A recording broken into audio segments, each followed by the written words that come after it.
This is an important update from Cllr Tim Swift about coronavirus.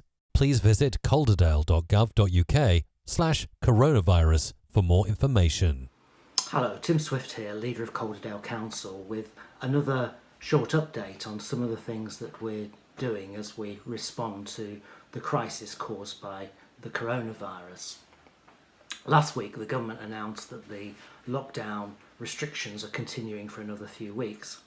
I know that's difficult for quite a lot of people, but it really is still the case that the best way we can help to keep people safe, save lives and protect our NHS and social care services is by staying at home as much as we can, minimising contact with people outside of our households and only travelling when it's essential. Last weekend we saw a really serious fire on the moorlands up close to Widdop Reservoir, and sadly it does seem there might be some evidence that that was started deliberately. But whether that was the case or not, what we do know is that the moors really are dry. I know it seems amazing that just 2 months on from devastating floods we could be in that position, but there we are. So if you're lucky enough to live or walk close to the moors, please take every care and every precaution to do nothing that causes a risk of fire. And if you see anything that causes concern at all, please report it straight away. There's also been a suggestion over the last week that people might want to mark the clap for the NHS by letting off sky lanterns, and again I really would plead with people not to do this. Sky lanterns are a threat to wildlife, they do cause damage, but most of all they're a really serious risk of fire, so they're absolutely not a good way to mark any celebration. And at a time when we need our emergency services to be focused on the issues related to the virus, we really need help in doing everything we can to prevent any other problems.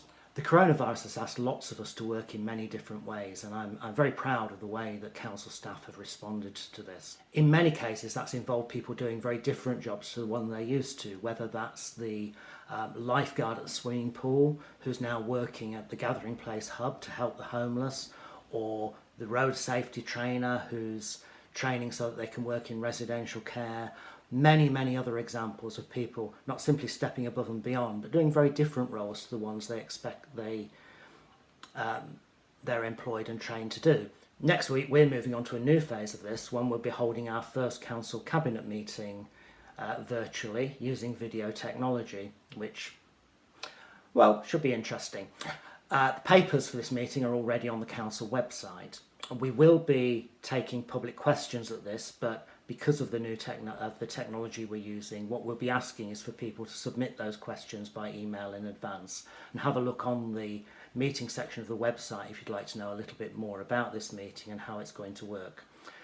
You'll even be able to follow it on the council's YouTube channel if you want to do so. If you've got any questions or concerns, please have a look on the coronavirus section of the council's website. If you can't find the answers you want there, then there are also email addresses where you can raise your issues and get in touch. Please stay safe, help us to protect lives, and make sure that our NHS and our social care services are able to continue to cope.